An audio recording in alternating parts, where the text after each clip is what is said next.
আগামী দিনে এই বাংলাদেশে জননেত্রী শেখ হাসিনার নেতৃত্বে একবিংশ শতকে একটি চ্যালেঞ্জ মোকাবেলা করার জন্য 2041 সালে একটি উন্নত রাষ্ট্র প্রতিষ্ঠার জন্য জননেত্রী যে শেখ হাসিনা যে চ্যালেঞ্জ ঘোষণা করেছেন, সেই চ্যালেঞ্জকে সামনে রেখে বাংলাদেশ আওয়ামী লীগের প্রতিটি নেতাকর্মীকে স্মার্ট নেতাকর্মীতে রূপান্তরিত করার লক্ষ্যে জননেত্রী শেখ হাসিনার নেতৃত্বে যে ঘোষিত চ্যালেঞ্জ, এই চ্যালেঞ্জকে আমরা মোকাবেলা করব।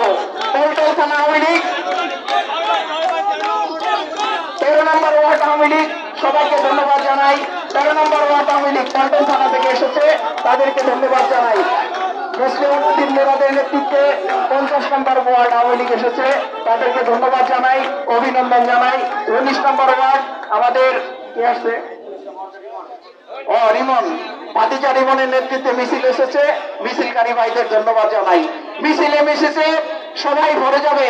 আজকে আমরা যে জিনিসটা বলতে চাই, মিছিলকারী ভাইরা সবাই থাকবেন, আমরা আপনাদের নাম আবারও ঘোষণা করবো যখন মিছিলটা আমাদের, যখন এই মিটিং পূর্ণাঙ্গ ভাবে শুরু হবে তখন আমরা মিছিল করব। মিছিল এই এলাকা জিপিও থেকে ঘুরে আসার পরে আমরা যখন সমাবেশ করব তখন আপনাদের প্রত্যেকের নাম আবার ঘোষণা করা হবে। বিচ্ছিন্ন ভাবে আমরা যারাই এখন মিছিল নিয়ে এসেছেন তাদেরকে অভিনন্দন জানাই, ধন্যবাদ জানাই। আমি যে কোনো কোতোয়ালি থানা আওয়ামী লীগ, আমরা বলছি কোতোয়ালি থানা আওয়ামী লীগের কথা, 27 নম্বর ওয়ার্ড আওয়ামী লীগ মিছিল এসেছে, তাকে ধন্যবাদ জানাই। চকবাজার থানা আওয়ামী লীগ থেকে মিছিল এসেছে, তাদেরকে ধন্যবাদ জানাই।